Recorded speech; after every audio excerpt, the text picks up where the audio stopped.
അയ്യപ്പ ഭക്ത സംഗമം നടത്താൻ സർക്കാരിനും ദേവസ്വം ബോർഡിനും യാതൊരു ധാർമ്മികതയുമില്ലെന്ന് അയ്യപ്പ സേവാ സമാജം സംസ്ഥാന പ്രസിഡന്റ് PN നാരായൺ വർമ്മ ജനം ടിവിയോട്. അയ്യപ്പ ഭക്ത സംഗമം പമ്പയിൽ നടത്താൻ പാടില്ല. സംഗമത്തിൽ അയ്യപ്പ ഭക്തർ പങ്കെടുക്കില്ല. ശബരിമലയെ വാണിജ്യവൽക്കരിക്കാനാണ് സർക്കാർ ശ്രമിക്കുന്നത്. ഭഗവാനും അയ്യപ്പ ഭക്തർക്കും അനുകൂലമായ അല്ല സർക്കാരും ദേവസ്വം ബോർഡും സുപ്രീം കോടതിയിൽ സത്യവാങ്മൂലം നൽകിയതെന്നും PN നാരായൺ വർമ്മ ചൂണ്ടിക്കാട്ടി. അതിൽ ഏറ്റവും പവിത്രമായ പമ്പയിൽ ഇങ്ങനെയൊരു അയ്യപ്പ സംഗമം എന്ന് നടത്തുന്നത് അങ്ങേയറ്റത്തെ പ്രതിഷേധാർഹമാണ്. കാരണം അയ്യപ്പ വിശ്വാസികൾ ആരും അത് അംഗീകരിക്കാൻ പോകുന്നില്ല.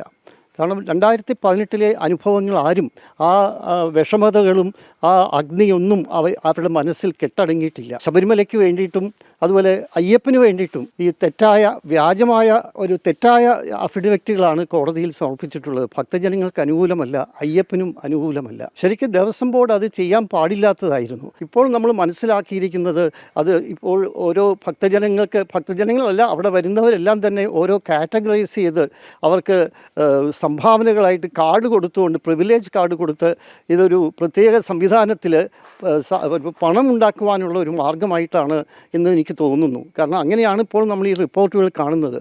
ഇത് എന്താണ് അതിൻ്റെ ഉദ്ദേശം എന്നുള്ളത് വ്യക്തമാക്കുന്നില്ല. ഭക്തജനങ്ങളെ ശരിക്കും ബോധ്യപ്പെടുത്തണം ഇവരെന്തിനാണ് ഇങ്ങനൊരു സമ്മേളനം നടത്താൻ ഉദ്ദേശിക്കുന്നത്. തിരുവനന്തപുരത്തോ അല്ലെങ്കിൽ അങ്ങനെയുള്ള നഗരങ്ങളിലാണ് ഇതൊക്കെ നടത്തേണ്ടത്. ഇവരൊരു ബിസിനസ് ഒരു ലാക്കോടുകൂടി കാണുന്ന ഇങ്ങനെയുള്ള സമ്മേളനം ഒരിക്കലും പവിത്രമായ പമ്പയിൽ അത് നടത്താൻ പാടില്ല എന്നാണ് എൻ്റെ അഭിപ്രായം.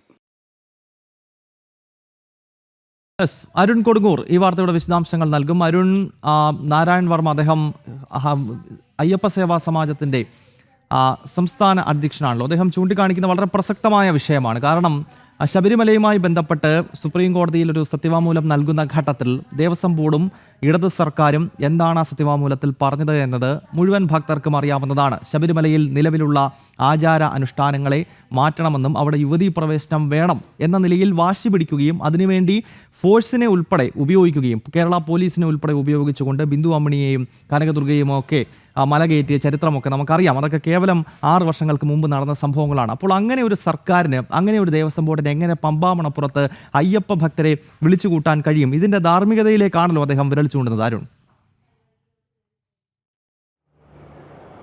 തീർച്ചയായും ആ ധാർമ്മിക പ്രശ്നം തന്നെയാണ് അദ്ദേഹം മുന്നോട്ട് വെക്കുകയും ചെയ്യുന്നത്. എന്നാലും PN നാരായണ വർമ്മ എന്നുള്ള ഒരു പേര് നമുക്ക് ഭക്തരെ സംബന്ധിച്ചോളം ഒരിക്കലും മറക്കാൻ കഴിയാത്ത ഒരു പേരാണ്. കാരണം ഇതിനു മുമ്പ് 2018 ഇങ്ങനെ സുപ്രീം കോടതിയുടെ ഉത്തരവിൻ്റെ മറവിൽ ശബരിമലയിലെ ഏറ്റവും പവിത്രമായ, ഏറ്റവും പരിശുദ്ധമായ ആചാരം തച്ചു തീർക്കാനായി സർക്കാർ സർവ്വശക്തിയും ഉപയോഗിച്ചുള്ള ശ്രമങ്ങളൊക്കെ തന്നെ നടന്ന ഭക്തർക്ക് മുന്നിൽ നിന്ന് നയിച്ച ഒരാളാണ്. അദ്ദേഹമാണ് ഇന്ന് അയ്യപ്പ സേവാ സമാജത്തിൻ്റെ സംസ്ഥാന പ്രസിഡന്റ് കൂടി. അദ്ദേഹം കൃത്യമായ നിലപാടാണ് അദ്ദേഹം ജനം ടിവിക്ക് മുന്നിലേക്ക് എത്തിച്ചിരിക്കുന്നത്. അതിൽ ഏറ്റവും പ്രധാനപ്പെട്ടത് സർക്കാരിൻ്റെ ധാർമ്മികത തന്നെയാണ് ഈ വിഷയത്തിൽ ചോദ്യം ചെയ്തിരിക്കുന്നത്.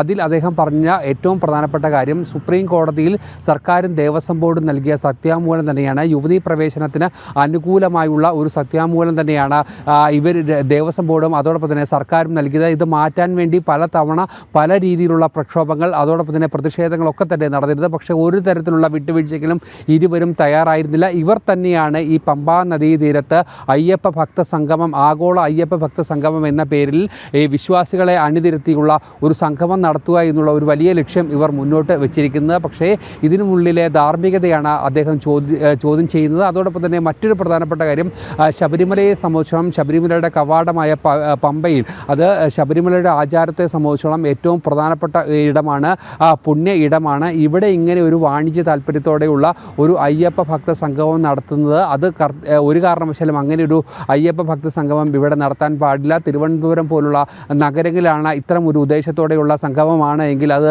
നടത്തേണ്ടത് എന്നുള്ളതാണ് അദ്ദേഹം കൃത്യമായി പറയുകയും ചെയ്തിരിക്കുന്നത്. അതോടൊപ്പം തന്നെ മറ്റൊരു പ്രധാനപ്പെട്ട കാര്യം, ഭക്തരെ സംബന്ധിച്ചോളം സർക്കാരിൻ്റെ സർവ്വസന്നാഹങ്ങളും ഉപയോഗിച്ച് നടത്തിയ ഭക്തർക്കെതിരെയുള്ള വേട്ടകൾ, അത് നാമം ജപിച്ച ഭക്തർക്കെതിരെ കേസുകൾ അടക്കം എടുത്തുകൊണ്ട് മുന്നോട്ട് പോകുന്ന സർക്കാർ, ആ സർക്കാർ ഭക്തരുടെ മനസ്സിലേക്ക് കോരിയിട്ട തീ ഒരു കാരണവശാലും ഇനി അണയാൻ ആ ഒരു വലിയ ഒരു കാര്യം കൂടി അദ്ദേഹം മുന്നോട്ട് വെക്കുകയും ചെയ്തിരിക്കുന്നു. ആ കാര്യങ്ങളൊക്കെ തന്നെ 2018 മുതൽ ഇങ്ങോട്ട് നടന്ന എല്ലാ വിഷയങ്ങളും അദ്ദേഹം ഓർമ്മിപ്പിച്ചുകൊണ്ടുള്ള കൃത്യമായ ഒരു മറുപടി തന്നെയാണ് സർക്കാരിന് ഈ വിഷയത്തിൽ നൽകിയിരിക്കുന്നത്. എന്തായാലും യഥാർത്ഥ അയ്യപ്പ ഭക്തരും തന്നെ ഈ സംഗമത്തിൽ പങ്കെടുക്കില്ല എന്നുള്ള ഒരു കാര്യമാണ് അദ്ദേഹം മുന്നോട്ട് വെച്ചിരിക്കുന്നത്. ഗൗതം.